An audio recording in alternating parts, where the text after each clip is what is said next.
The howl cut through the Texas night like a blade through silk, raw, desperate, begging. Not the territorial bark of a dog protecting its yard, but the sound of something dying by degrees. 3 nights running, that cry shattered the stillness of Pinewood Drive at exactly 3:00 a.m. 3 nights, it ended the same way, abruptly, as if choked mid-breath. Most neighbors had learned to bury their heads deeper into pillows, to turn up their televisions, to pretend they heard nothing at all. Only Grace Parker, the young woman in the rental 2 houses down, couldn't ignore it anymore. On the 4th morning, when the crying had weakened to barely a whisper, Grace knocked on Margaret Sullivan's door with urgency tightening her voice. "Miss Maggie," she said when the older woman answered, eyes already haunted from her own sleepless night, "there's a dog dying at the end of the street, and I think we're the only ones who care." Leave a like and share your thoughts in the comments along with the city you're watching from. Now let's continue with the story. Margaret Sullivan was 68 years old, though grief had aged her beyond those years. The lines etched deep around her eyes told stories she wished she could forget, stories written in blood and metal on a highway 3 years ago. She'd been a nurse once, not just any nurse, but an army nurse who'd served 2 tours in Iraq, who'd held young soldiers together with her bare hands while mortars screamed overhead. She'd come home decorated, competent, unbreakable, or so everyone thought. The house she was about to lose had been her sanctuary for 40 years. Thomas had carried her over that threshold as a bride. Emma had taken her first steps in the living room, had blown out birthday candles at the kitchen table, had packed for college from the upstairs bedroom that Maggie still couldn't bring herself to empty. Now the bank wanted $8,000 in 14 days, or everything. The memories, the photographs on the walls, Emma's childhood drawings still tucked in drawers, would belong to strangers. Maggie's bank account held $107. Her medical debt from the accident that took her family stood at $127,000. The small pension from her military service covered groceries barely. The pills for her PTSD cost more than she could afford, so most days she simply didn't take them. She'd tried to die once, a year ago, swallowed a bottle of sleeping pills, and waited for the darkness. A neighbor found her in time. The hospital bills from that failure had pushed her closer to homelessness. Her daughter had been 32, bright, beautiful, a teacher who loved children. Thomas had been 70, retired, devoted. The stroke had taken him instantly while driving. Emma died 3 days later in the ICU, while Maggie sat helpless beside her, watching machines breathe for her baby girl. Some nights Maggie talked to their photographs. Other nights, she recorded videos on her small YouTube channel. Nothing fancy, just an old woman documenting neighborhood strays, trying to find them homes. 500 people subscribed. It wasn't much, but it was something. It was purpose. At the far end of Pinewood Drive lived Robert Mitchell, 58, once a decorated police K-9 trainer who'd saved 3 children from a burning building using his dogs. The neighborhood remembered him as a hero before his son Daniel died in the line of duty 2 years ago, shot by cartel members, while his police dog hesitated 1 fatal second. Before Rob's wife Patricia couldn't live with the grief and hanged herself in their garage.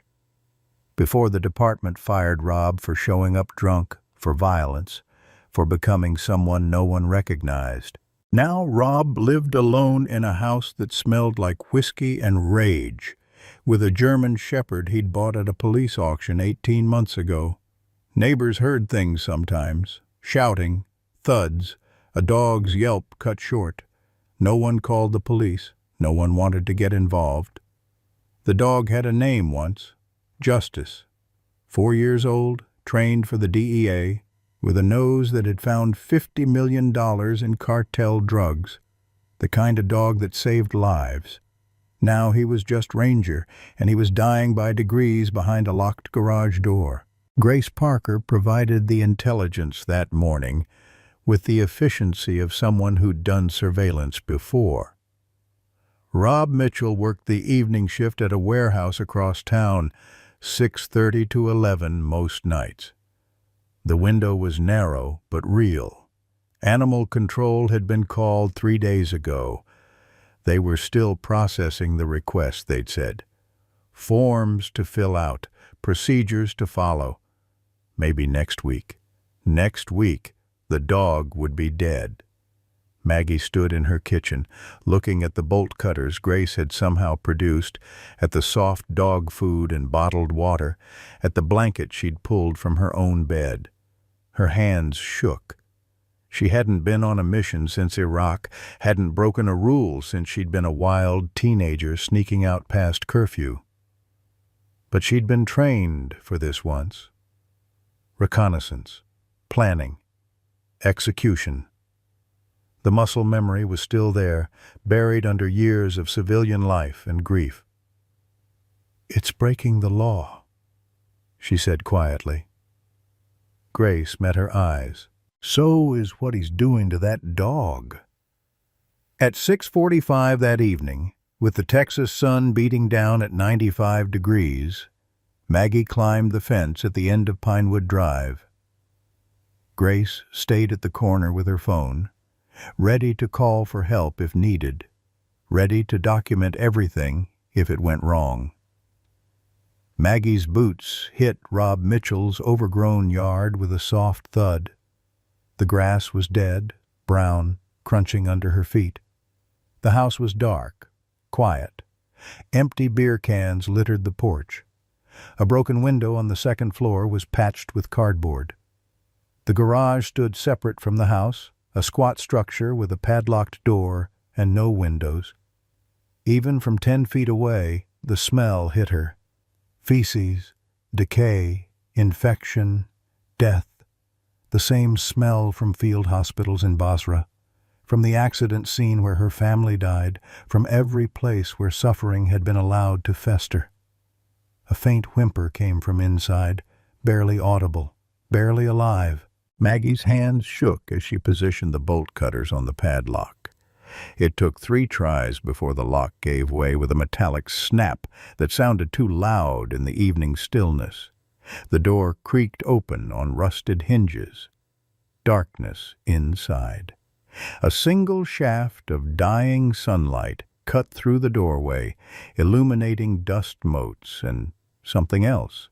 A shape in the corner, unmoving except for the shallow rise and fall of breathing. Maggie's eyes adjusted slowly. What she saw made her stomach turn. The German Shepherd was a skeleton wrapped in dull, matted fur.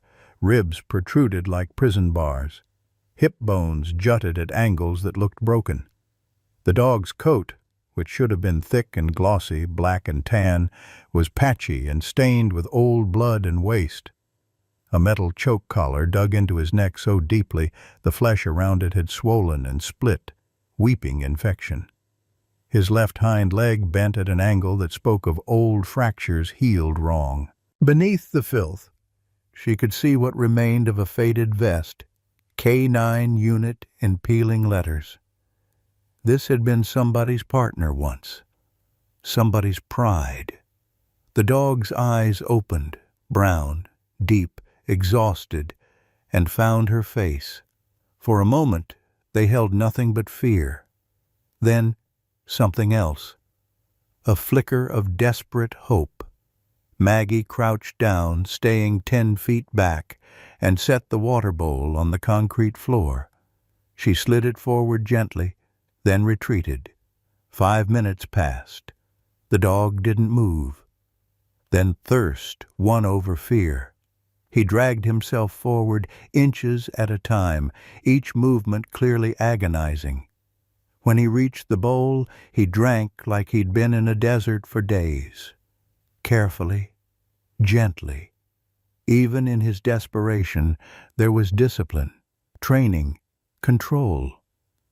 Maggie moved closer, set down soft food. The dog ate from her hand, his touch feather-light despite his starvation. When he finished, he did something that broke her completely.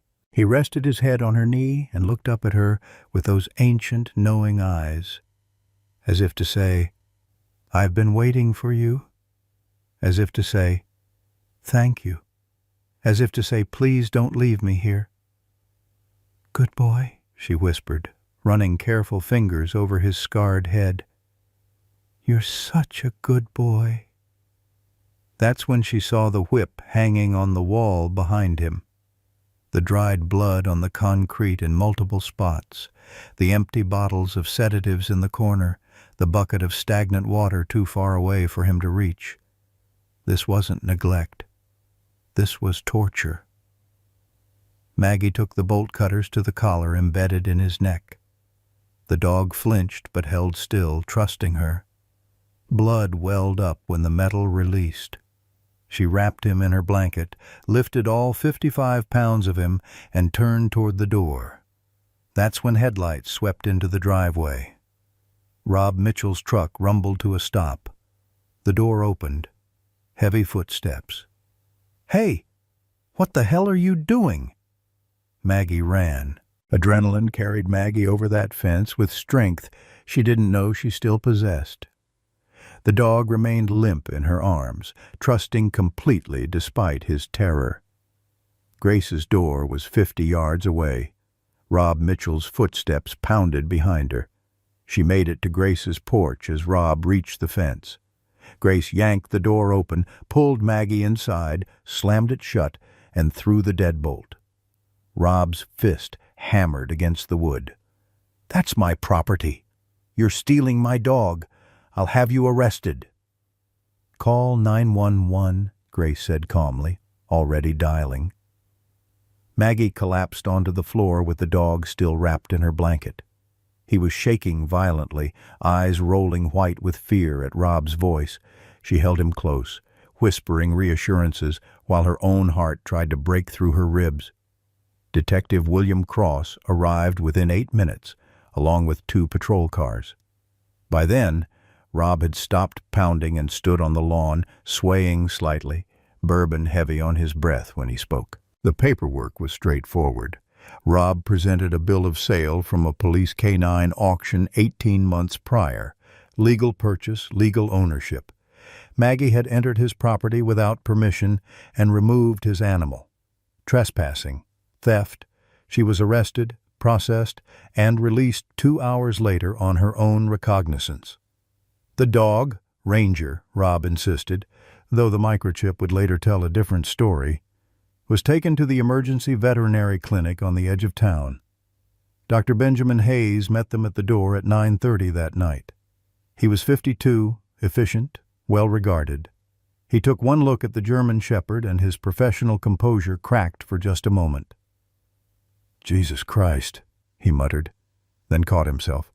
"Let's get him inside." The examination took 3 hours. Maggie waited, officially not allowed to be there but tolerated because Grace vouched for her and Detective Cross had a soft spot for Army veterans.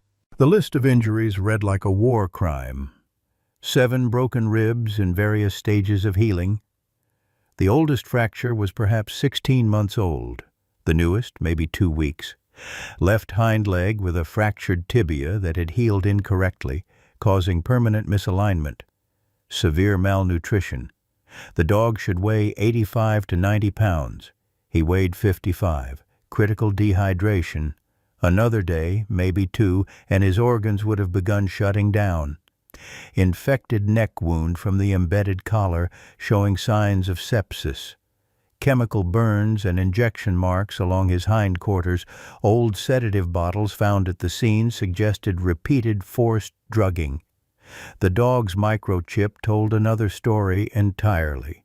Registered name, Justice. Owner, Drug Enforcement Administration, Dallas Field Office. Status, retired. Dr. Hayes seemed particularly interested in that chip, scanning it multiple times. his face drawn and pale. The treatment cost came to $3,500. Maggie had $107 in her account. She went home at 2 in the morning, set up her phone camera, and went live on YouTube for the first time ever. Her voice shook as she told the story. Showed the footage from her phone, the garage, the condition she'd found him in, the desperate escape. Showed the medical reports. "I don't know if what I did was legal," she said to her 500 subscribers, "but I know it was right. And now I need help. This dog needs help. If anyone can spare anything." She went to bed expecting nothing. By morning, $2,000 had come in from strangers across the internet. By noon, the local news had picked up the story. By evening, 50,000 people had watched her video. The donations climbed to $6,000, but Rob Mitchell filed charges: criminal trespassing, theft of property, defamation of character. His lawyer argued property rights, improper seizure, vigilante justice. Maggie faced jail time, fines she couldn't pay, and the worst possibility, Ranger being returned to Rob's custody after his medical treatment. She was assigned a public defender, a tired young man with too many cases and not enough time. The court date was set for 10 days out.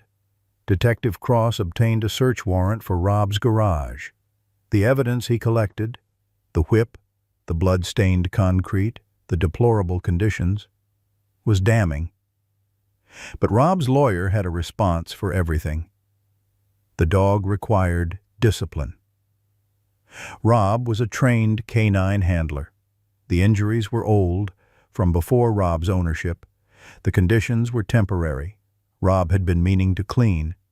Neighbors were interviewed. Yes, they'd heard sounds. No, they hadn't called anyone. Rob Mitchell was a decorated former officer. He'd saved children with his canine unit. Surely he knew what he was doing. The community's sympathy was complicated. Rob had been a hero once. His son had died in service. His wife had taken her own life. Wasn't he suffering enough? On day 9, Maggie sat at her kitchen table staring at 2 numbers. The fundraiser had reached $8,000, exactly enough to save her house from foreclosure, which was now only 5 days away. Ranger's continued medical care, surgery to repair his leg properly, ongoing treatment for his infections, behavioral therapy for his trauma would cost approximately the same amount. She could save her home, the last place that held memories of Emma and Thomas. Or she could save the dog. Not both. She'd already lost everything once. Her family, her career, nearly her life. The house was all she had left of them. Emma's room, Thomas's chair, 40 years of collected memories in every corner. But Ranger had no one. Only her. Maggie transferred all $8,000 to the veterinary clinic. 3 days later, the foreclosure notice arrived. She had 2 weeks to vacate. That same afternoon, 2 men in dark suits knocked on her door. They showed identification. Former DEA agents, Frank Morrison and Luis Mendez. They'd been tracking Justice for 2 years. What they told her turned everything she understood upside down. Justice hadn't simply retired. He'd been disappeared for his own protection. 2 years ago, his nose had led to the discovery of the largest cartel drug operation in Texas history. $50 million in product, 40 arrests, dismantling an entire network. The cartel had sworn revenge on the dog and his handler. The handler died in a hit-and-run 3 months later. Justice was poisoned, survived, and was quietly sold at auction to get him off the grid, keep him safe. Rob Mitchell had purchased him legitimately. But Rob had also received letters from cartel contacts. Threats, demands to either kill Justice or hand him over. Rob had chosen a third option, break the dog so thoroughly he'd be useless to anyone. If Justice couldn't work, couldn't function, Maybe the cartel would lose interest. Rob had been trying to save Justice's life by destroying everything that made him valuable. And now, because Maggie had rescued him, because her video had gone viral, because Justice's story was all over the news, the cartel knew exactly where he was. "They'll come for him," Agent Morrison said quietly. "And they'll come for you. You have maybe 48 hours. Maggie looked at these men, then down at her hands. The same hands that had held dying soldiers in Iraq, that had held her daughter's hand in the ICU, that had carried a broken dog over a fence 4 days ago. "Then I guess," she said slowly, "we'd better be ready." Grace Parker's true identity unfolded in Maggie's living room 30 minutes after the DEA agents left. The young woman who'd seemed like nothing more than a concerned neighbor pulled out credentials that told a different story. FBI Special Agent Grace Parker, assigned to investigate cartel activities in suburban Texas for the past 6 months. "I've been watching Dr. Hayes," Grace explained, her voice stripped of the soft uncertainty it usually carried. "We suspected he was connected to the cartel's operations, but we couldn't prove it. When you brought Justice to his clinic, when Hayes scanned that microchip, it triggered every alarm we had." Maggie's world tilted again. "So, this was all—" "No." Grace's voice was firm. "You saved that dog because you're a good person. I just happened to be in the right place to help. But now you're in danger, and I have a safe house prepared 40 miles out. We need to leave within the hour." "I can't just—" Maggie looked around her home, at the photographs on the walls, the furniture that held ghosts. "You can and you will," Grace said, "because in 48 hours, maybe less, armed cartel members will come through that door looking for Justice. And they won't leave witnesses." The packing was brutal in its efficiency. Maggie grabbed photo albums, her daughter's baby blanket, her husband's watch, the medications she could barely afford. Everything else, 40 years of accumulated life, had to stay behind. They retrieved Ranger from the veterinary clinic at 4 o'clock. Dr. Hayes wasn't there, which Grace noted with tight-lipped concern. The dog could walk short distances now, though he still limped badly. When he saw Maggie, his tail wagged, slowly, carefully, but it wagged. The first time she'd seen that.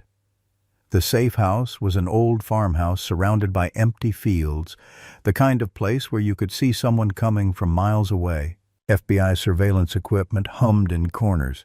A comm unit sat on the kitchen table. 2 agents were stationed outside. That first night, Maggie sat on an unfamiliar couch in an unfamiliar house with a dog who'd been a stranger 10 days ago. Everything she'd known was gone, or slipping away. Her home would be sold in 11 days. Her future was a blank wall. Ranger climbed onto the couch beside her, something he'd never done before, and rested his head on her thigh. The weight was warm and real and present. "You're all I've got left," she whispered to him. "And I'm all you've got. I guess that makes us family." His tail thumped once against the cushion. That night, for the first time in 3 years, Maggie slept without nightmares. Ranger slept beside her bed, and every time she stirred, she heard the soft sound of his breathing. Present, alive, safe. Grace made breakfast the next morning, eggs and toast, coffee that was too strong but somehow right. She'd changed from her professional suit into jeans and an FBI windbreaker, looking younger and more human. "My father was DEA," Grace said without preamble, staring into her coffee. "Agent Thomas Parker. This same cartel killed him 8 years ago, shot him in his driveway while my mother and I watched from the kitchen window. I was 19. Maggie's throat tightened. Grace. I became FBI to take them down, spent 8 years working my way to this moment, and now I'm sitting in a farmhouse with a 68-year-old veteran and a traumatized German shepherd, and somehow this feels more important than all of it. Grace looked up, her eyes bright. Grief makes us do crazy things, sometimes terrible, sometimes heroic. Your grief made you climb that fence. Rob Mitchell's grief made him into a monster. My grief made me a federal agent. We're all just trying to make our pain mean something. The words settled between them like a peace offering. You lost your father, Maggie said slowly. I lost my daughter. Rob lost his son. We're all just broken people breaking each other. Or healing each other, Grace countered. Depends on the choices we make. The training started that afternoon, though Grace framed it as therapy. Ranger needed purpose. German shepherds always did, and working would help rebuild his confidence. More importantly, if the cartel did find them, having a dog who could alert and protect might save their lives. They started simple. Basic commands Ranger clearly remembered. Sit, stay, heel, down. His responses were immediate but fearful, as if waiting for punishment that no longer came. Each time he obeyed, Maggie rewarded him with gentle praise and treats. No shouting, no force. Just patience. By the third day, something shifted. Ranger began to understand that correct behavior brought kindness, not pain. His movements became less fearful, more confident. When Maggie said, "Come," he came eagerly now, tail wagging. Grace taught protection commands. Alert bark when strangers approached, positioning himself between Maggie and perceived threats, fetching items on command. Ranger excelled, his old DEA training resurfacing like muscle memory. But loud noises still sent him cowering. A door slamming, a car backfiring, the sharp crack of a breaking branch. He'd flatten to the ground, shaking, eyes rolling white. Those moments, Maggie would lie down beside him on the floor, hand on his shoulder, and wait. Just wait until the fear passed and the present returned. Sometimes it took minutes, sometimes longer. You're allowed to be scared, she'd whisper. But you're not alone anymore. Not ever again.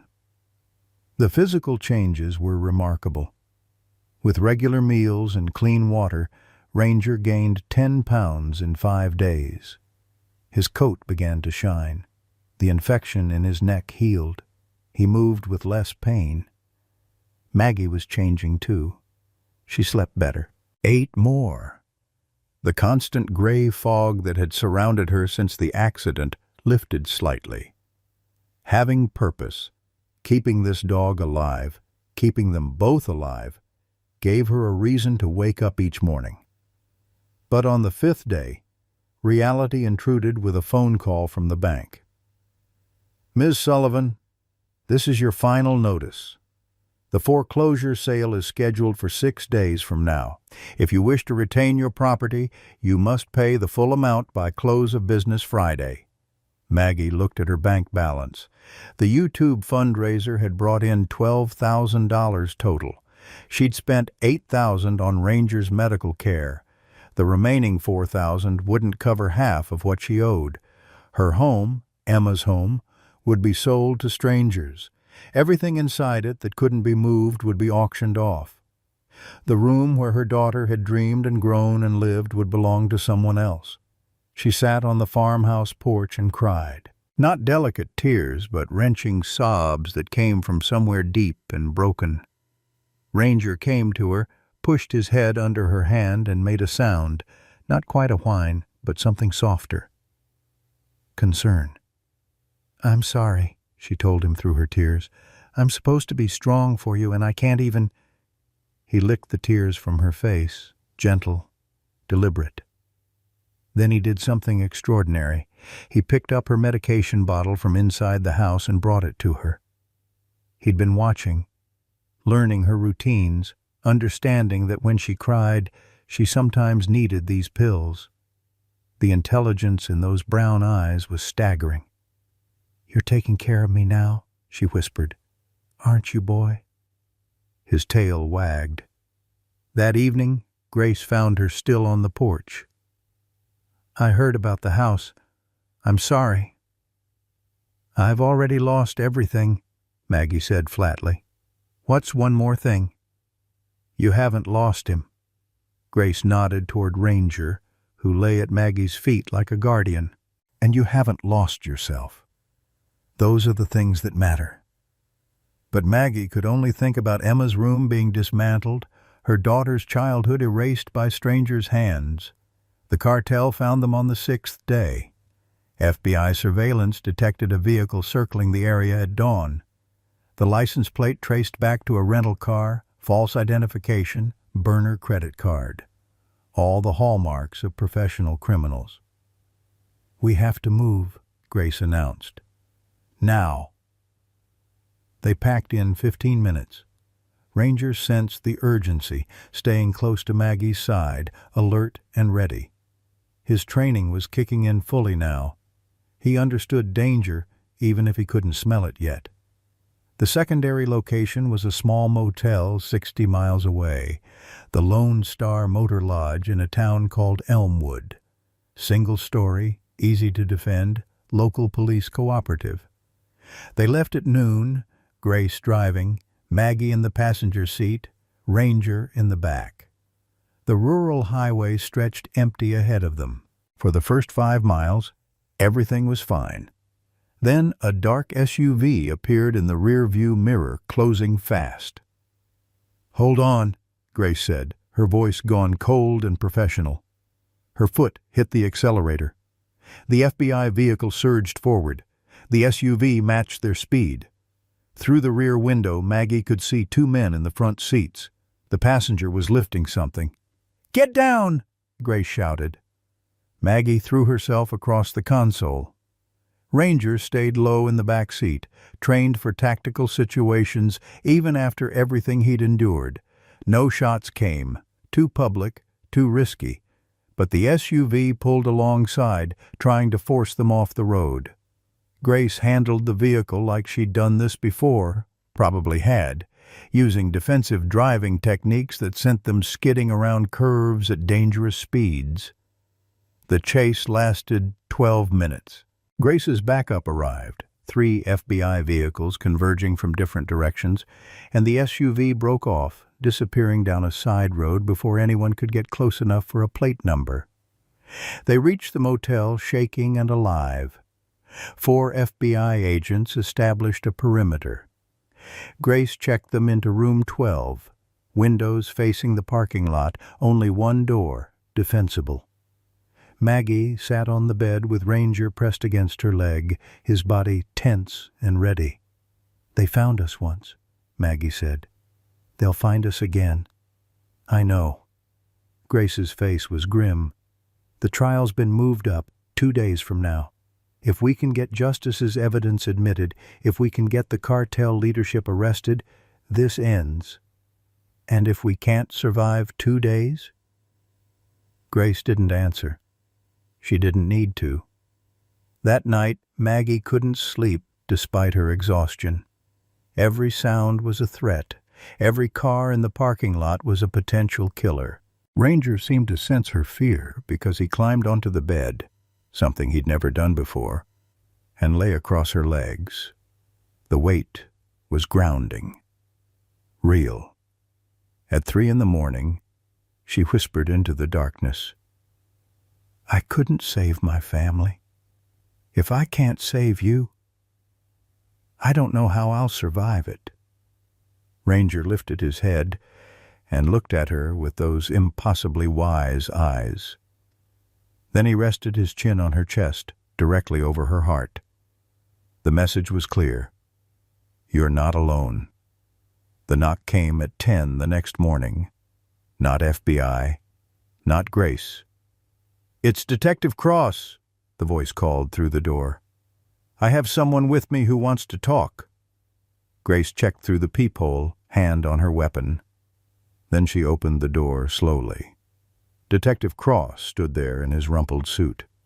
Beside him, looking like he'd aged 10 years in 2 weeks, was Rob Mitchell. Maggie was on her feet instantly, fury rising like bile. "Get him out! Wait!" Cross held up his hand. "Just wait. He has information?" "He has. About the cartel. About justice. Please." Rob looked terrible. Unshaven, hollow-eyed, shaking slightly, but sober. Definitely sober, maybe for the first time in months. "I'm here to help," Rob said, his voice hoarse. "I know where they're planning to hit. I know their safe house. I know because—" His voice cracked. "Because they contacted me.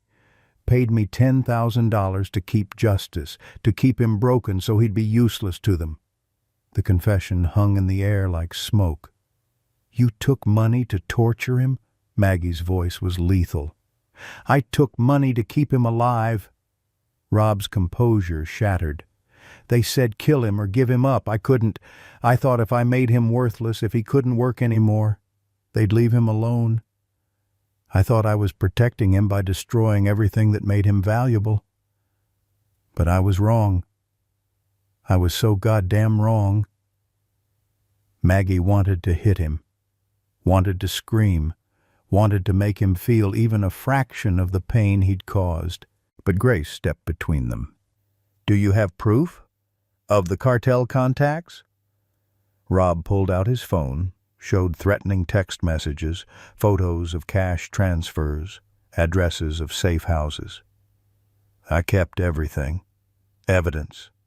I knew someday I'd have to, I don't know, make it right, somehow." "You can never make this right," Maggie spat. "I know." Rob's voice was barely a whisper. "But maybe I can make it mean something. Let me help you stop them." There was a long silence. Then Grace made a decision. "Detective Cross vouches for you. The FBI can use your intel, but—" She looked at Maggie. "It's her call if you see the dog." Maggie looked at Rob Mitchell, saw a broken man who'd broken another living thing in his pain, saw someone who'd lost everyone he loved and turned that loss into cruelty, saw perhaps what she might have become if she'd chosen differently after Emma died. "5 minutes," she said finally. "Supervised. And if he shows 1 second of fear, you leave." Rob nodded, tears streaming down his weathered face. Ranger was on the bed when Rob entered. The dog's reaction was immediate, ears back, body tense, a low growl rumbling in his chest. Rob stopped 10 feet away, didn't approach, just stood there. "I'm sorry," he said to the dog. "I'm so sorry, boy. You didn't deserve any of it. My son died, and I blamed you. Blamed all of you. But Daniel loved his canine partner. Loved him more than anything. And I destroyed that love by what I did to you." Ranger's growl faded, but his body stayed tense. "I can't undo it," Rob continued. "Can't take back the pain. But I can help stop the people who want you dead. I can do that much. I can make sure you get to live the life you deserve." The dog didn't approach, didn't forgive, but he stopped growling. Rob turned to Maggie. "I saw my son in him. Every time I looked at justice, I saw Daniel dying because his canine hesitated 1 second. It wasn't fair. It wasn't rational. But grief isn't rational. It's a monster that eats you alive if you let it. Grief is a monster, Maggie agreed coldly. But what we do with it defines us. I lost my daughter. I wanted to die, but I didn't take my pain out on innocent creatures. I know. You're a better person than me. Always have been. Rob looked at her with something like admiration. But we're both soldiers, Miss Sullivan. Both did things in service that haunt us. Both lost people we'd die to bring back. The difference is, you chose to save a life. I chose to destroy one, and I have to live with that. Maggie wanted to hate him purely, simply, but she saw herself in his brokenness, saw how close she'd come to choosing the same darkness. The information you have, she said. Will it help end this? Yes.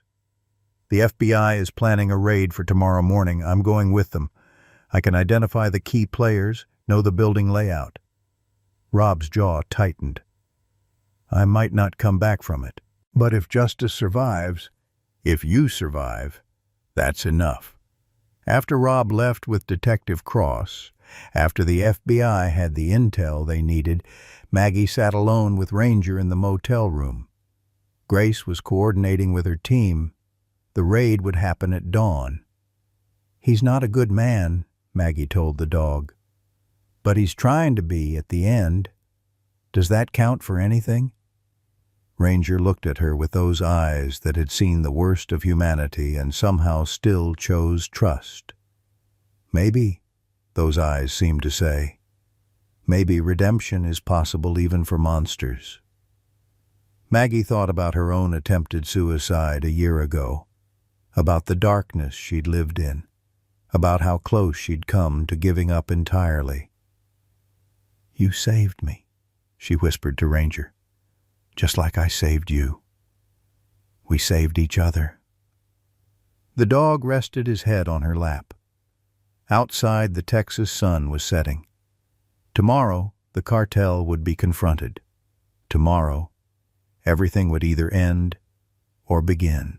Tonight, a broken woman and a broken dog held on to each other and called it hope. The FBI briefing began at 5 in the morning in a conference room at the Elmwood Police Department. 20 FBI agents, 10 DEA agents, SWAT support, Detective Cross, and Rob Mitchell crowded around a table covered with building schematics and surveillance photos. The target was a warehouse in an industrial district 20 miles away. Intelligence suggested 4 to 6 cartel operatives inside, possibly more.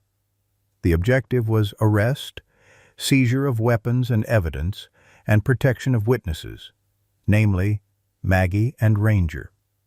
Rob provided details the FBI hadn't known. The warehouse had 3 floors, not 2, a basement level accessed through a maintenance tunnel, hidden rooms where they kept cash and weapons, security cameras with blind spots. Grace would lead the assault team. Detective Cross would coordinate with local police. Rob's role was consultant and identifier. He'd seen photos of the key players, could recognize them on sight. At the motel, Maggie and Ranger waited with 2 FBI agents assigned as protection detail. Agent Davis was 45, calm and professional. Agent Martinez was younger, barely 30, with nervous energy that made Ranger watch him closely. Grace stopped by before leaving, her tactical vest already on, weapon holstered at her hip. "We'll text updates every 30 minutes, she said. "If anything goes wrong here, you call this number." She handed Maggie a card with a direct line. "Backup is 10 minutes away." "Be careful," Maggie said, surprised by how much she meant it. Grace smiled tightly. "That's the plan." After she left, the waiting began. Maggie sat on the bed with Ranger pressed against her leg. The dog was alert, sensing something wrong but not knowing what. Every car that pulled into the parking lot made his ears swivel. Every door that closed made his body tense. Through the FBI's communication system, Maggie could hear fragments of the operation. Agents checking equipment, vehicles moving into position, the controlled chaos of a military operation. Rob's voice came through once, giving final coordinates. He sounded focused, clear, sober. Detective Cross said something Maggie couldn't quite hear, then Rob's reply, "If I don't come back, make sure Tyler knows his grandfather loved him." Tyler, Rob's grandson. Maggie hadn't known there was a child involved in this broken family. At exactly 7 o'clock, the assault began. The first breach was textbook. SWAT used flashbangs and breached the main entrance simultaneously with the rear loading dock. Shouting filled the communication channel. "FBI, get down! Hands where we can see them!" The initial arrests came quickly. 5 low-level cartel operatives caught completely off guard, tackled and cuffed within minutes. But the warehouse was larger than the external structure suggested. The second floor revealed a maze of offices and storage rooms. And there, in the third room they cleared, they found Dr. Benjamin Hayes. He was tied to a chair, his face bruised and bloodied. His clothes were torn. He'd been beaten clearly and recently. In the adjacent room they found a teenage boy, 16 years old, terrified, but alive. "Michael Hayes," the boy whispered when agents reached him. "He's my father. Please. They said they'd kill him if he didn't help them." Dr. Hayes wept when he saw his son alive. The story spilled out between sobs. The cartel had kidnapped Michael 2 years ago, held him as leverage. Hayes had poisoned Justice, had reported his location to the cartel, had done everything they demanded because the alternative was his son's death. But the cartel's leadership wasn't there. Marcus Webb and his 2 lieutenants had fled hours earlier, tipped off somehow. "It's a trap," Grace said over the comm, her voice tight. "Everyone out. Now." The explosion came from the basement. Planted charges, probably set off remotely once the FBI was inside. The blast tore through support columns on the first floor. Fire erupted, fed by accelerants strategically placed throughout the building. Exits collapsed. Smoke filled the air. The warehouse, already old and unstable, began to fail structurally. 12 agents, Rob, Dr. Hayes, and Michael were trapped inside. "Building's coming down!" someone shouted over the radio. "We need evacuation, now!" 2 agents were seriously injured by the blast. Agent Morrison with a broken leg, Agent Chen unconscious from debris impact. A cartel member who'd been hiding in the basement was killed instantly. Rob's voice cut through the chaos. "I know another way out. Maintenance tunnel, southeast corner, follow me." He led them through smoke and fire, through corridors that groaned and shifted. The tunnel entrance was partially collapsed from the explosion, debris blocking the passage. Rob didn't hesitate. He started pulling concrete chunks with his bare hands, ignoring the blood, ignoring the pain. Others joined him. Within minutes, they'd cleared enough space for people to crawl through. "Go!" Rob shouted. "Get Hayes and his kid out first." Dr. Hayes and Michael went through. Then the injured agents, helped by their colleagues. Then most of the team. But Agent Morrison with his broken leg and Agent Chen, still unconscious, were too injured to move quickly, and the tunnel was collapsing further with every second. Rob looked at Grace, who was helping with Morrison. "Get them out. I'll follow."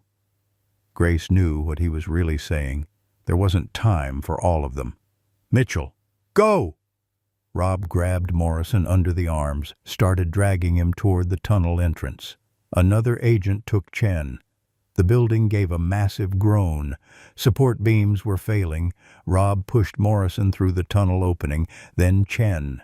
The agents on the other side pulled them clear. Rob turned back for one last look at the collapsing warehouse, at the life he'd destroyed with his choices. Then he climbed into the tunnel. He'd gotten halfway through when the final collapse hit. The tunnel entrance buckled. Concrete and steel crashed down, sealing the passage. On the other side of the debris, the rescued agents coughed in the morning air, alive. Rob Mitchell was trapped inside. At exactly 8 o'clock, while the main FBI force was trapped in the warehouse, 4 cartel members attacked the Lone Star Motor Lodge. They'd planned this carefully. Wait until most of the FBI was occupied, then strike at the real target, the dog and the woman who'd exposed their operation. Agent Davis was at the window when he saw them coming, 4 men moving with tactical precision, weapons drawn. He didn't have time to radio for help before bullets shattered the glass. "Get in the bathroom!" he shouted to Maggie. "Now!" Maggie grabbed Ranger and ran. The bathroom was the most defensible room, one small window too high to breach easily, solid door, bathtub for cover. Agent Davis returned fire, his shots precise and controlled. He hit one cartel member in the shoulder. But another shooter got him first, a bullet through his left shoulder that spun him around and dropped him. Agent Martinez was on the radio, calling for backup. "Shots fired! Shots fired! Lone Star Motor Lodge, room 12, multiple hostiles." But backup was 20 minutes away. The rest of the team was at the warehouse or en route. They were alone. The motel room door exploded inward under a kick.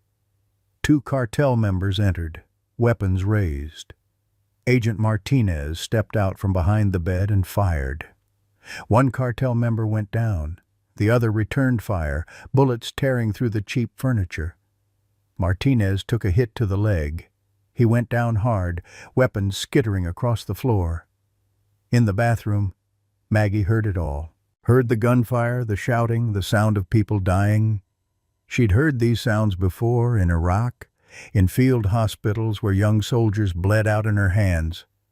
Ranger's body was coiled tight, every muscle ready. He'd been trained for combat situations, knew the sound of gunfire, understood threat. When the bathroom door burst open, Ranger didn't hesitate. The cartel member saw an old woman and a dog, raised his weapon toward Maggie. Ranger launched himself like a missile. 87 pounds of trained canine fury hit the man's center mass. Teeth found the gun arm, clamped down with crushing force. The weapon fell. The man screamed. Ranger had been tortured for 18 months, starved, beaten, broken. But his training had never left him. More than training, his purpose. Protect, defend. He took the man down, pinned him, and held him there with a growl that came from somewhere primal and fierce. Maggie grabbed the fallen weapon. Her hands knew what to do, muscle memory from army training she'd thought she'd forgotten. She moved to the doorway, saw Agent Martinez bleeding on the floor, saw the second cartel member advancing. The man turned his weapon toward Martinez. Maggie fired. The shot hit the cartel member's shoulder, intentionally non-lethal, but enough. He dropped, his weapon clattering away. Maggie's hands shook violently. She hadn't fired a weapon since Iraq, since the war that had given her PTSD and nightmares. The sound echoed in her skull, triggered every trauma response she'd spent years trying to control. But she didn't freeze, didn't collapse. Because Ranger was counting on her, because Martinez was bleeding out on the floor. "Not this time," she whispered. "Not again." Backup arrived 8 minutes later. 2 police cars, sirens wailing, officers with weapons drawn. They found a battlefield. 2 cartel members dead, 2 wounded and in custody. Agent Davis seriously wounded but stable. Agent Martinez with a leg wound that would heal. Maggie holding a weapon with trembling hands. Ranger standing guard over his person, blood on his muzzle that wasn't his own. "Ma'am," one of the officers said gently, You can put the gun down now. You're safe." Maggie lowered the weapon carefully. Her whole body was shaking. Ranger pressed against her legs, solid and warm and alive. "He protected me," she said, her voice distant. "He saved my life." "You saved each other," the officer replied. At the warehouse, rescue teams worked frantically to reach Rob Mitchell. Fire departments brought specialized equipment. Rescue dogs searched for signs of life. The warehouse was too unstable to enter directly, but they could tunnel from the side, try to reach him before the structure completely collapsed. It took 2 hours. Rob was conscious when they reached him, trapped under a concrete beam that had crushed his legs. He was pale from blood loss, his breathing shallow. "Is Justice okay?" His first words over the radio. "Is she okay?" Detective Cross was coordinating the rescue. "They're both fine. The motel was attacked, but they fought them off. Justice took down one of them.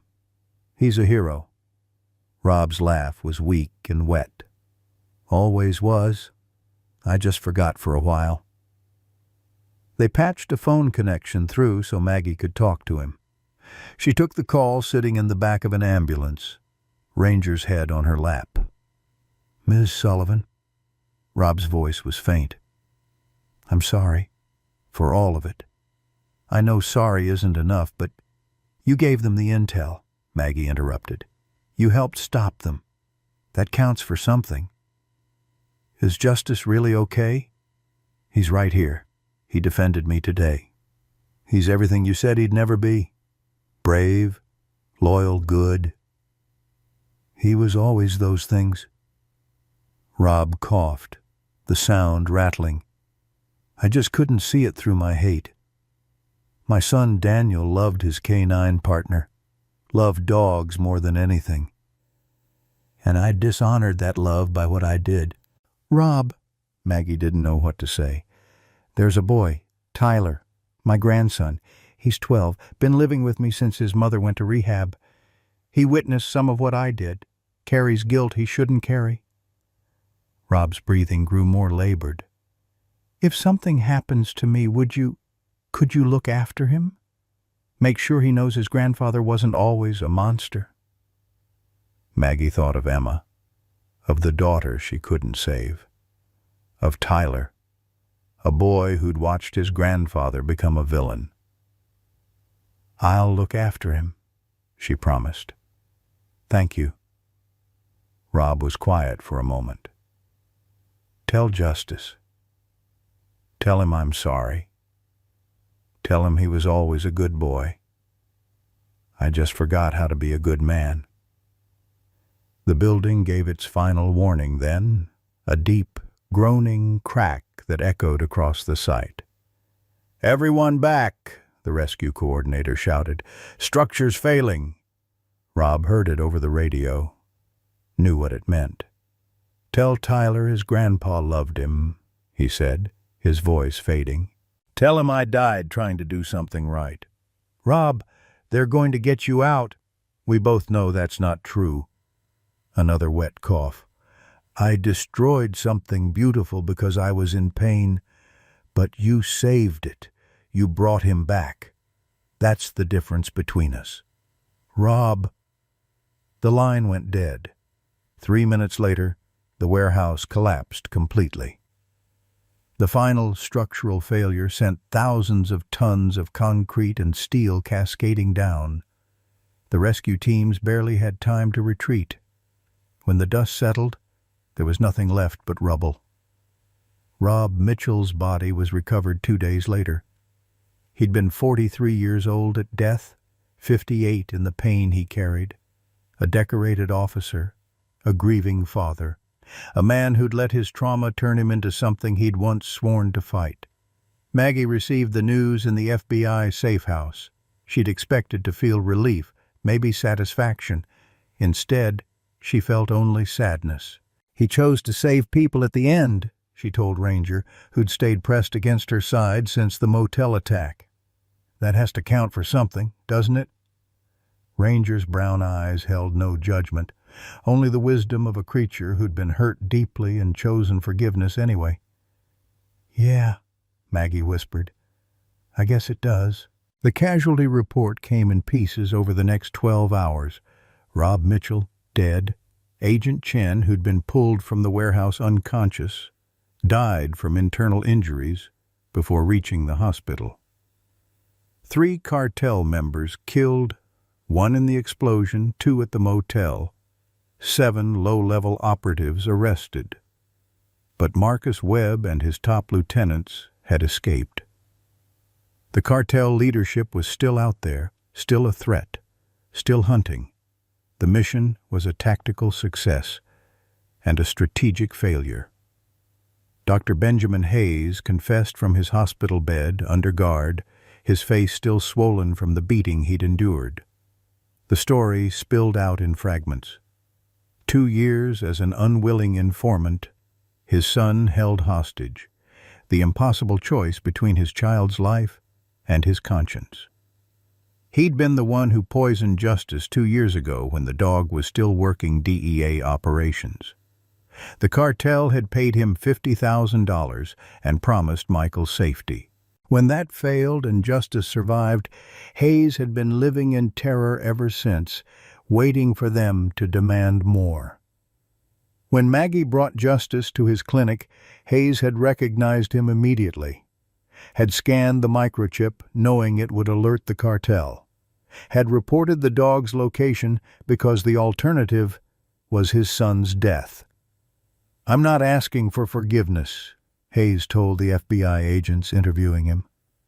"I knew what I was doing was wrong.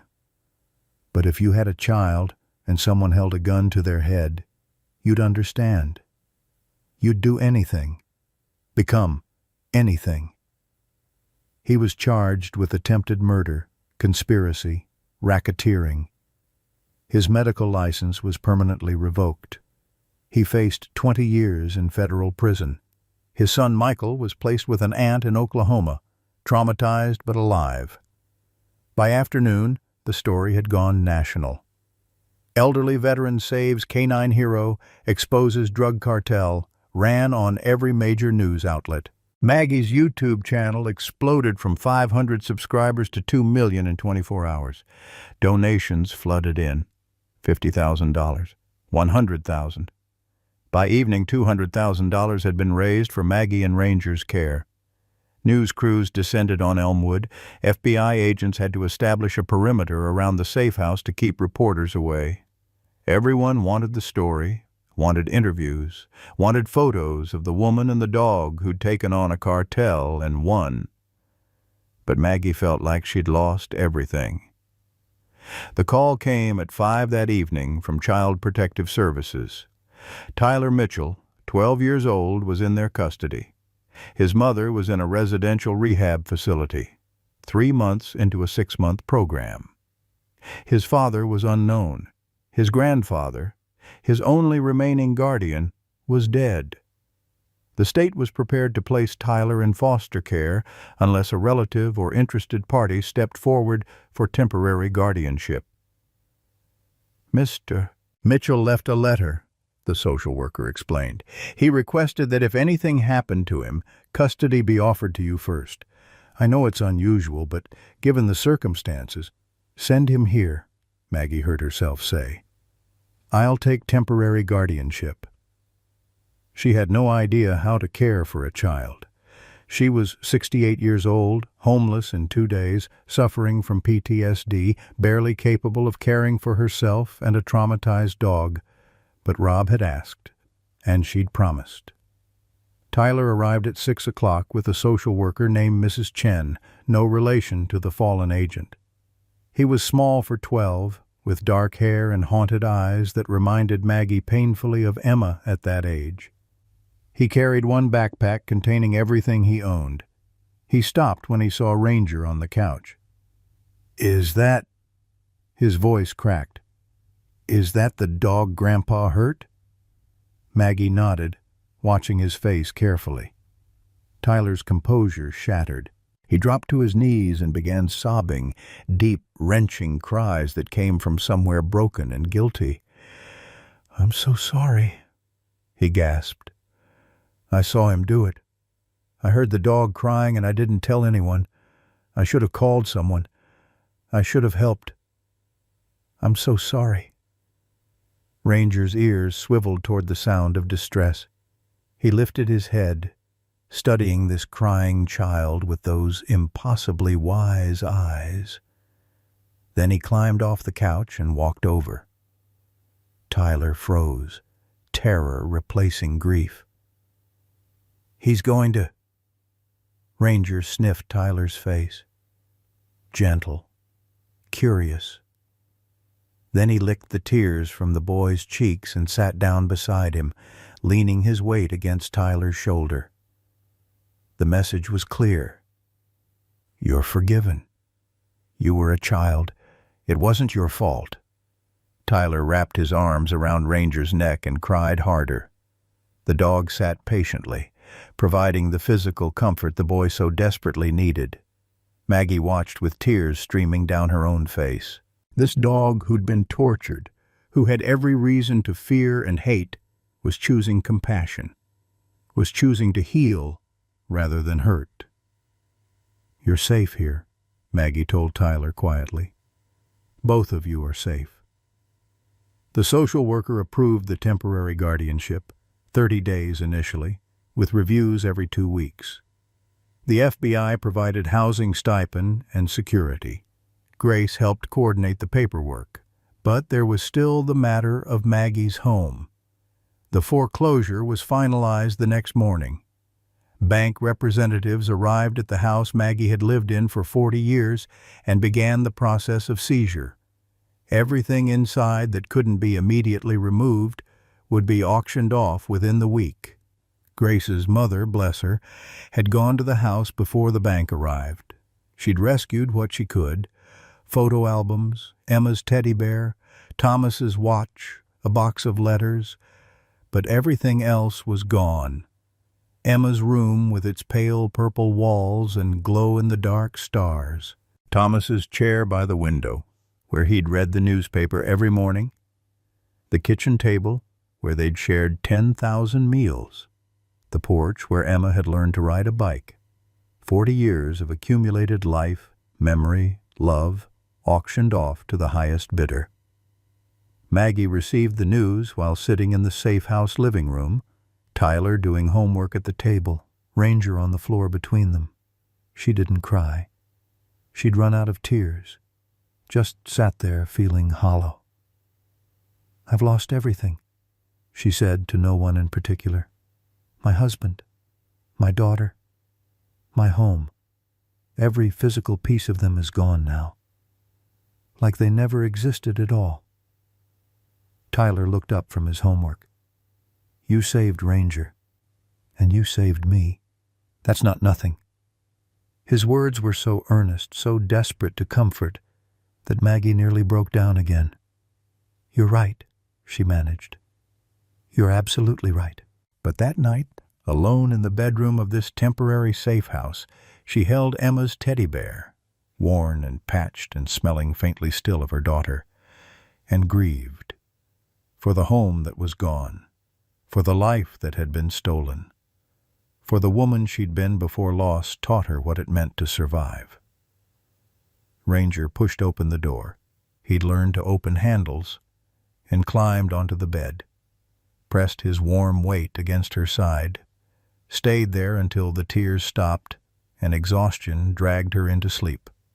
The trial was scheduled for 4 days away. Federal courthouse in Austin, massive security, national media coverage. The cartel leadership would be tried in absentia. Dr. Hayes would testify as part of his plea agreement. Lower-level operatives faced various charges. Maggie would be a key witness. She'd have to testify about finding justice, about Rob's actions, about the attacks. Ranger's microchip evidence would be extracted and presented. The GPS coordinates, the audio recordings, the video files that would dismantle what remained of the cartel network. But Marcus Webb was still out there. his threats still active. The FBI had intercepted communication suggesting another attempt on Maggie and Ranger's lives before the trial. The transport to the courthouse would require an armed convoy. Maggie and Tyler would stay in protective custody. Ranger would be kept at an FBI facility until his testimony, his evidence, was needed. Every detail made it clear this wasn't over. Detective Cross delivered Rob's letter 3 days after his death. It was handwritten, 3 pages, addressed to Tyler but clearly meant for Maggie to read as well. Tyler read it first, sitting on the couch with Ranger's head on his lap. His face crumpled as he read his grandfather's words. When he finished, he handed it to Maggie with shaking hands. Rob's handwriting was surprisingly neat, the words clearly written before the warehouse raid, before he knew whether he'd survive. He apologized to Tyler for failing as a guardian, for letting him witness darkness a child should never see. He explained, in age-appropriate terms, about Daniel's death, about the grief that had poisoned him, about the choices he'd made that he couldn't unmake. He asked Tyler to remember that his father Daniel had been a hero who loved his canine partner more than anything. That love of dogs, love of service, was the Mitchell family legacy, not the darkness that came after. The letter to Maggie was brief but powerful. Thank you for showing me that redemption was possible even when I couldn't complete it. You gave justice a second chance. Maybe someday someone will say I earned one too at the end. Take care of Tyler. He's a good kid. Better than his grandfather. Make sure he knows that pain doesn't have to make you into a monster. Sometimes it can make you a hero. You proved that. Justice proved that. Now Tyler needs to learn it too. To Justice, Rob had written, "You were always a good boy. I forgot that. Forgot how to be a good man. But you never forgot how to be good, even when I gave you every reason to. Thank you for protecting her, for being what I couldn't be. I'm sorry I failed you. But I'm grateful you'll have the life you always deserved." The letter included documentation for Rob's life insurance policy. $50,000, beneficiary changed to Tyler, with Maggie listed as trustee until Tyler turned 18. Tyler cried reading it. Maggie cried reading it. Even Grace, who'd seen too much to be easily moved, had to turn away and compose herself. "He wasn't all bad," Tyler whispered. "Was he? He did bad things, but he wasn't all bad." "No," Maggie agreed. "He wasn't all bad. He was a man in pain who made terrible choices. But at the end, he chose to help. That has to count for something." Or Ranger lifted his head and looked at them both. In his eyes was something like understanding, like forgiveness, like hope. The federal courthouse in downtown Austin was a fortress on the morning of the trial. FBI agents lined the steps. DEA officers patrolled the perimeter. U.S. Marshals controlled every entrance. Police barricades held back the media circus. Over 200 reporters with cameras and microphones, all desperate for a glimpse of the woman and dog who'd exposed a cartel. Protesters filled the plaza. Animal rights groups waved signs supporting Maggie, "Justice for Justice," and "Heroes have 4 legs."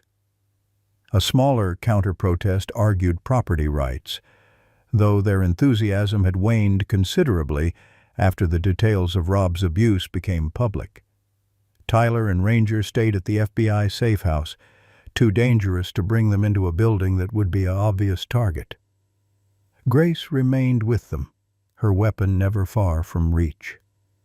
Maggie entered through an underground garage in an armored vehicle, flanked by 6 agents. She wore a simple dress, navy blue, respectful, and carried nothing but her testimony and her conviction that she'd done the right thing.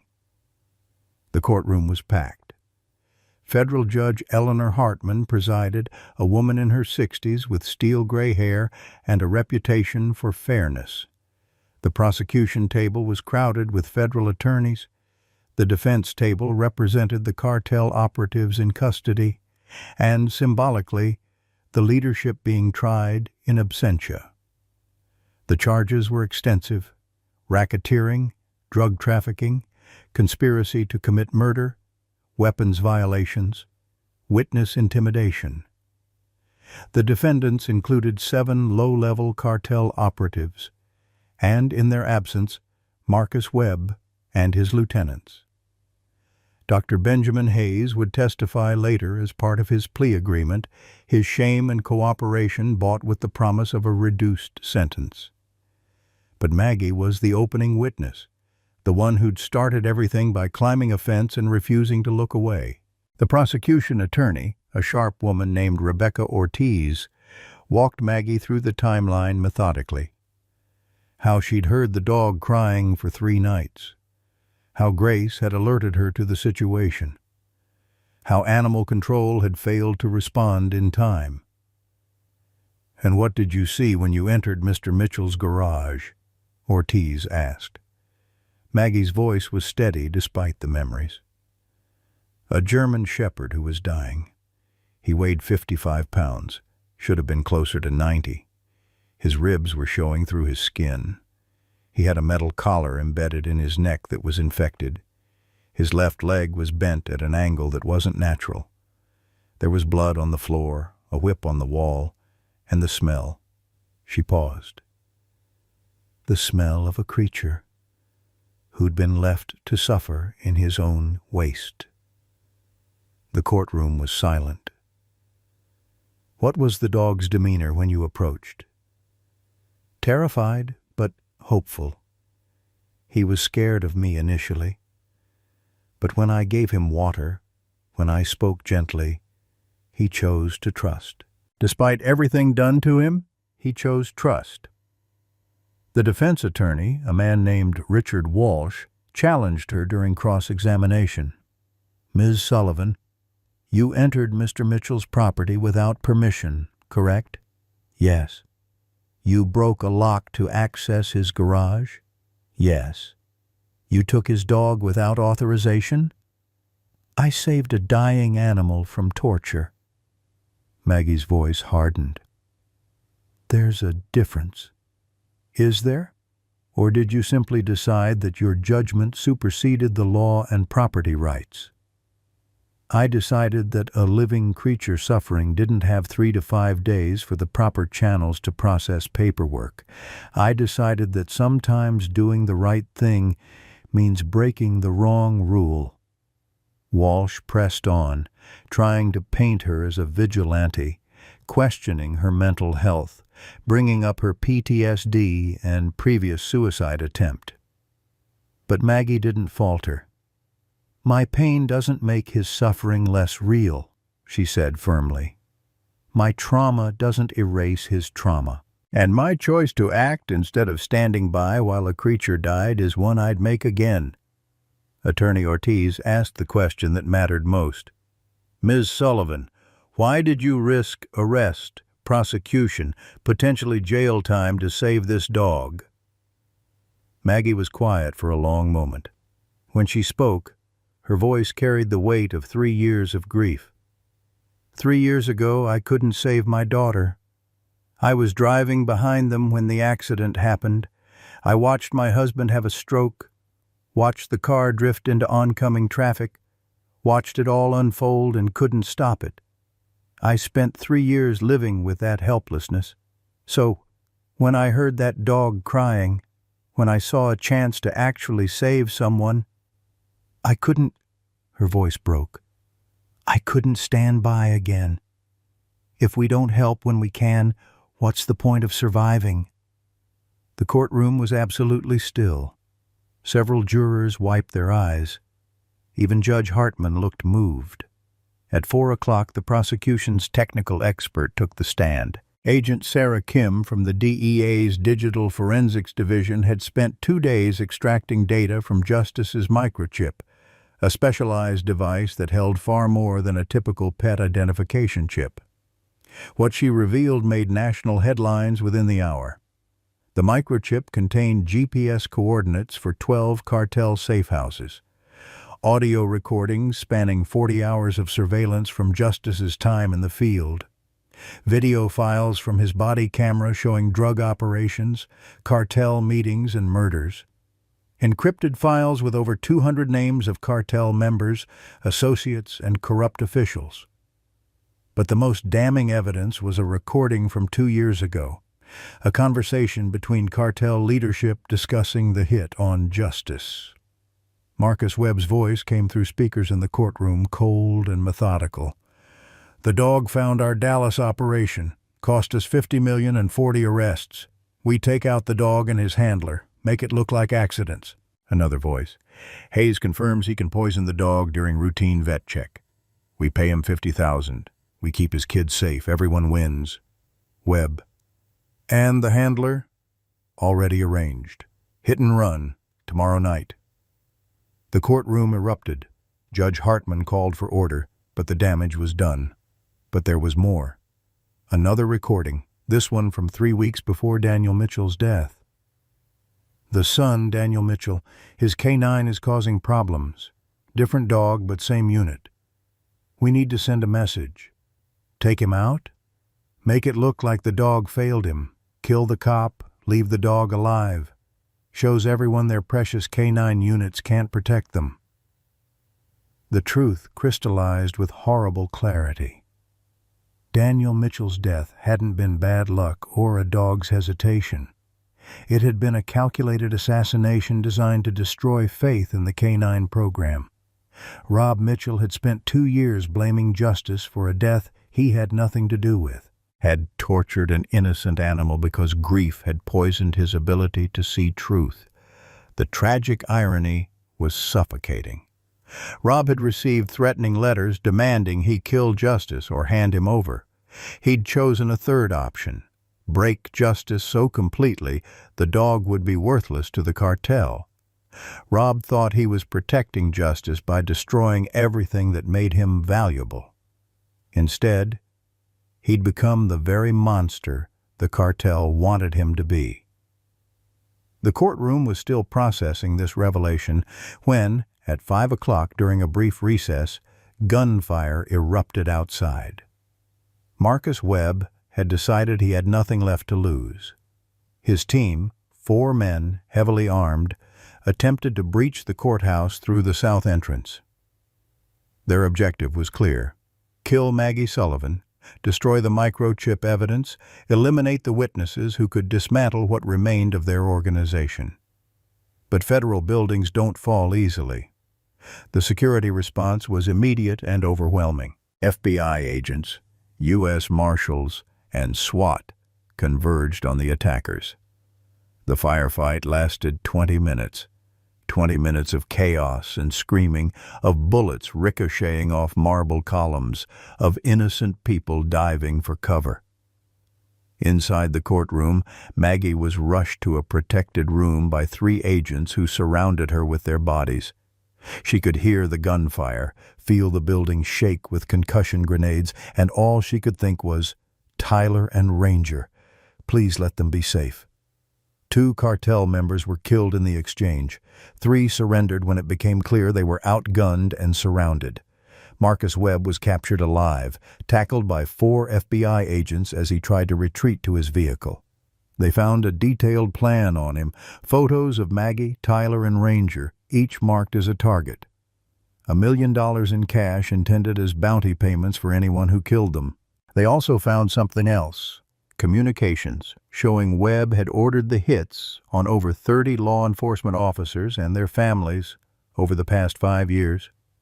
The evidence on Justice's microchip wasn't just about drugs. It was about murder. When the courthouse was secured and Maggie was finally allowed to leave the protected room, she found Detective Cross waiting. "It's over," he said simply. "Webb's in custody." His network is dismantled. 52 arrests across 3 states in the past hour, coordinated raids timed with the trial. Justice's evidence just destroyed one of the largest cartel operations in the Southwest. Maggie should have felt relief, victory, something. Instead, she just felt tired. "Can I go see my family?" she asked. Cross smiled. "Your family. I like that." The FBI drove her back to the safe house. When she walked through the door, Tyler and Ranger both rushed to her. The boy wrapped his arms around her waist. The dog pressed against her legs. Grace stood in the background, weapon holstered now, looking relieved. "It's really over?" Tyler asked. Maggie held him close, one hand on Ranger's head. "It's really over." For the first time in 3 years, maybe longer, she believed that healing was possible, that broken things could be made whole, that family didn't require blood, just love and the courage to choose each other. "Let's go home," she said. Then she remembered. They didn't have a home. But somehow, with these two beside her, it didn't seem to matter quite as much. 6 months later, on a crisp November morning, Maggie stood in Travis County Community Park watching her dog receive a medal. The path from the courthouse steps to this moment had been long and complicated, filled with paperwork and testimony and healing that came in inches rather than miles. The verdicts had come swiftly once Marcus Webb was in custody. Life without parole for multiple murder charges, racketeering and drug trafficking. His lieutenants received sentences ranging from 25 years to life. The 12 lower-level operatives were given 10 to 15 years each. Dr. Benjamin Hayes, who'd testified extensively as part of his plea agreement, received 15 years in federal prison, less than he deserved perhaps, but enough to ensure Michael would be an adult before his father walked free. The cartel network had been dismantled. 52 arrests across 3 states, millions in assets seized. Justice's microchip evidence had accomplished in one trial what years of investigation couldn't. The civil matters resolved themselves more quietly. Rob Mitchell's estate, once cleared of his debts, left $50,000 in life insurance for Tyler. The YouTube fundraiser had reached $380,000. Money that changed everything. Maggie used it carefully. A modest 3-bedroom house in a good school district close enough to the park where Ranger could run. An education fund for Tyler that would see him through college. Justice's ongoing medical care and therapy dog training. And the beginning of something she'd been thinking about for months. Second Chances Sanctuary, a rescue organization for abused animals. Her YouTube channel had grown to 5 million subscribers. People wanted to hear their story, wanted updates on the dog who'd survived torture and chose love anyway. The ad revenue alone supported the rescue operations. Justice. Maggie refused to call him Ranger anymore. He deserved his real name back. Had made a remarkable recovery. He weighed 87 pounds now, healthy and strong. Surgery had corrected his leg, though he still limped slightly on cold mornings. His coat was thick and glossy, his eyes bright with intelligence and something like joy. The PTSD remained. Loud noises still made him flinch. Men with deep voices required careful introduction. But he was learning that the world held more kindness than cruelty, more love than pain. In October, he'd been certified as a therapy dog through the North Star Therapy Animals program. He specialized in PTSD patients, abuse survivors, and veterans, people who understood trauma because they carried it themselves. Tyler had flourished in ways Maggie hadn't dared hope. Weekly therapy helped him process his grandfather's actions and his father's death. He made honor roll at his new school, made friends, laughed more than he cried now. He'd announced last week that he wanted to be a veterinarian when he grew up. "So I can help dogs like Justice," he'd said. "So nobody else has to hurt like he did." Maggie had cried at that, proud tears for this boy who'd chosen healing over bitterness. The ceremony today was for therapy dogs completing their certification. 50 dogs from across the state, Justice among them as a featured graduate. His story had been in every newspaper, on every news channel. Everyone knew the German shepherd who'd been beaten and starved and chose to forgive anyway. Maggie gave a short speech to the assembled crowd of 200. She talked about pain and choice, about how trauma could destroy or transform, about Justice teaching her that being broken didn't mean being finished. "Justice taught me that healing isn't about erasing the past," she said, her voice steady despite the emotion. "It's about not letting the past erase your future." He could have become vicious. Instead, he became gentle. That's not weakness. That's the strongest thing I've ever witnessed. Grace was there in the audience, smiling. Detective Cross attended with his family. Dr. Rachel Thompson, the veterinarian who'd taken over Justice's care after Dr. Hayes's arrest, stood near the front. Even Judge Hartman had come, curious to see how the story ended. And then, unexpectedly, a teenager approached after the ceremony. 17, thin and nervous, with his father's eyes. Michael Hayes. He walked up to Justice slowly, hands visible, movements careful. "I'm sorry," he said quietly, "for what my dad did, for everything." Justice sniffed his hand, recognized something in this young man that wasn't threat. His tail wagged gently. "You're not responsible for your father's choices," Maggie told Michael, "just like Tyler isn't responsible for his grandfather's." Michael's eyes found Tyler across the crowd.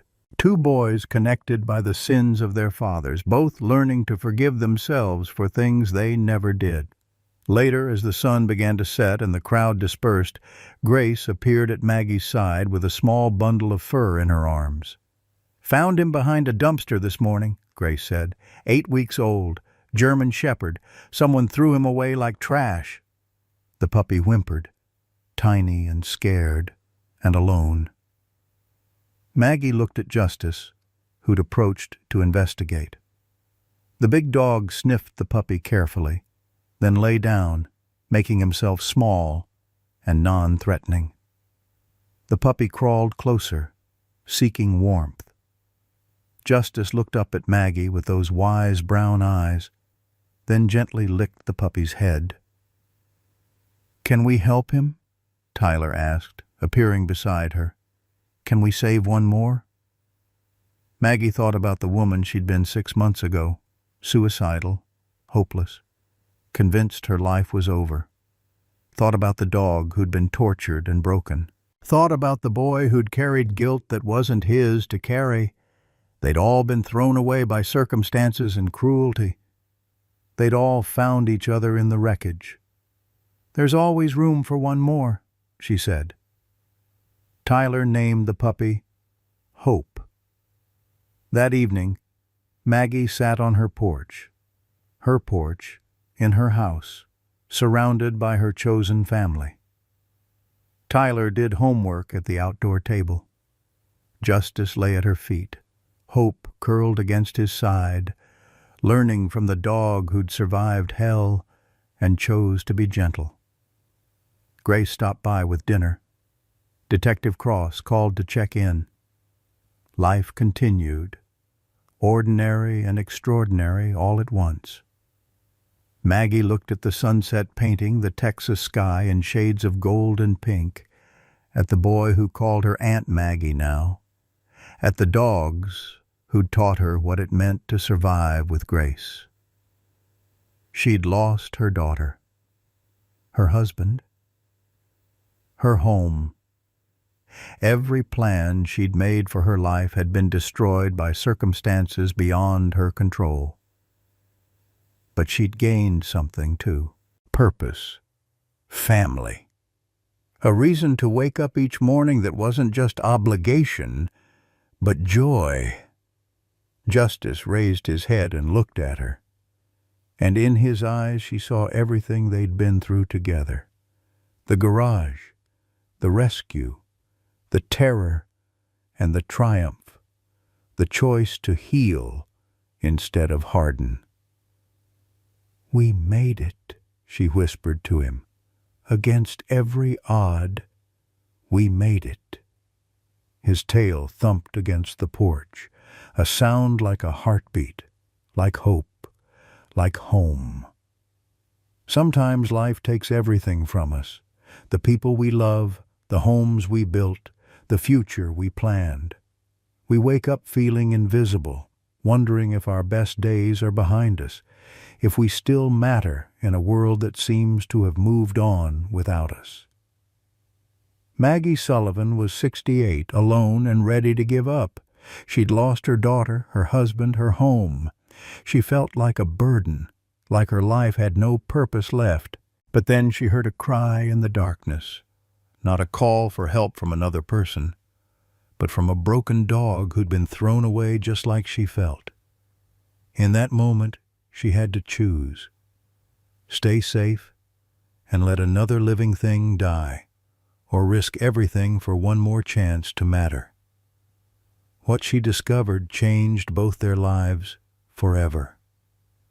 They saved each other, proved that it's never too late for a second chance, that family isn't about blood, but about who shows up, that our pain can either destroy us or transform us into exactly who someone else needs.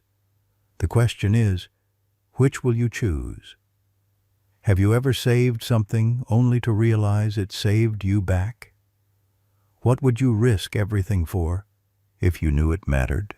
Share your story in the comments below. Your voice matters, and someone needs to hear it today.